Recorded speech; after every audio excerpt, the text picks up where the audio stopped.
Baiklah, perkenalkan, nama saya Putra Mailangkai. Saya dari kelompok 6. Saat ini saya akan menyampaikan dan memaparkan materi dari kelompok kami dengan judul Hukum Acara Pengujian Undang-Undang Terhadap Undang-Undang Dasar. Kita masuk saja ke dalam materi. Yang pertama, ruang lingkup pengertian undang-undang yang akan diuji. Undang-undang yang dapat diuji adalah peraturan perundang-undangan yang diduga bertentangan dengan ketentuan dalam Undang-Undang Dasar. Pengujian ini umumnya mencakup undang-undang yang dibuat oleh DPR bersama Presiden. Nah, selanjutnya kita masuk ke dalam tujuan. Tujuan utama dari pengujian ini adalah untuk menjamin kesesuaian undang-undang dengan Undang-Undang Dasar 1945, sehingga supremasi konstitusi dan kepastian hukum dapat terjaga dengan baik. Nah, selanjutnya kita masuk ke dalam pengujian formil dan pengujian material. Terdapat dua tahap dalam pengujian, yaitu formil dan material. Pengujian formil berkaitan dengan prosedur atau tata cara pembentukan undang-undang.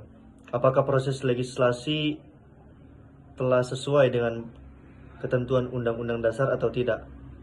Sedangkan pengujian material menitikberatkan pada isi atau substansi undang-undang. Apakah norma-norma yang terkandung di dalamnya bertentangan dengan prinsip-prinsip dan ketentuan yang diatur dalam Undang-Undang Dasar atau tidak. Selanjutnya kita masuk ke dalam kedudukan hukum pemohon atau legal standing. Kedudukan hukum adalah syarat atau kewenangan yang harus dipenuhi oleh seseorang atau badan hukum untuk dapat mengajukan permohonan pengujian undang-undang ke Mahkamah Konstitusi. Legal standing memastikan bahwa pemohon memiliki kepentingan langsung dan nyata terhadap kerugian yang dirasakan terhadap kebijakan atau undang-undang yang disahkan. Selanjutnya kita masuk ke dalam perorangan warga negara Indonesia. Kedudukan hukum pemohon warga negara mengacu pada hak individu untuk mengajukan gugatan atau permohonan di Mahkamah Konstitusi apabila terdapat kepentingan langsung yang dirugikan secara nyata. Selanjutnya kita masuk ke dalam ciri-ciri kesatuan masyarakat hukum adat. Pertama, memiliki wilayah adat. Kedua, memiliki sistem hukum adat. Ketiga, memiliki struktur sosial dan kepemimpinan. Keempat, memiliki nilai dan norma adat. Dan yang terakhir, memiliki kesadaran kolektif. Selanjutnya kita masuk ke dalam kerugian hak dan atau kewenangan konstitusional. Kedudukan hukum pemohon terkait kerugian hak dan atau kewenangan konstitusional muncul ketika hak dasar atau kewenangan yang dijamin oleh konstitusi dirugikan atau dilanggar oleh suatu tindakan atau peraturan tersebut.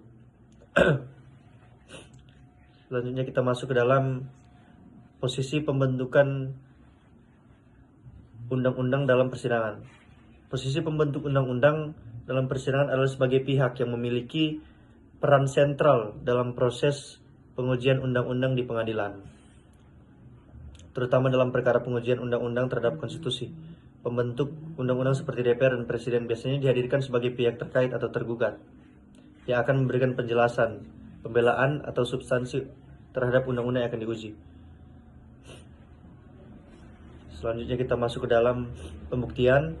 Pembuktian adalah proses penyampaian dan pemeriksaan alat bukti yang diajukan oleh para pihak yang berkait dalam persidangan untuk membuktikan kebenaran fakta yang dipersengketakan.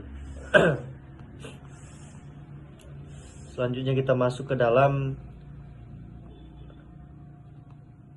jenis-jenis putusan. Dalam perkara pengujian undang-undang, hampir diatur bahwa putusan diambil dari RPH yang dihadiri sekurang-kurangnya 7 hakim Mahkamah Konstitusi, dibaca dan diucapkan dalam sidang pleno terbuka untuk umum yang dihadiri sekurang-kurangnya 7 hakim konstitusi yang akan mengadili sengketa tersebut. Selanjutnya kita masuk ke dalam amar putusan. Yang pertama, A atau bagian ditolak. Dalam pasal 56 ayat 5 Undang-Undang Nomor 24 Tahun 2003 tentang Mahkamah Konstitusi diatur tentang amar putusan yang menempatkan permohonan ditolak, yaitu dalam hal undang-undang dimaksud tidak bertentangan dengan Undang-Undang Dasar 1945 Republik Indonesia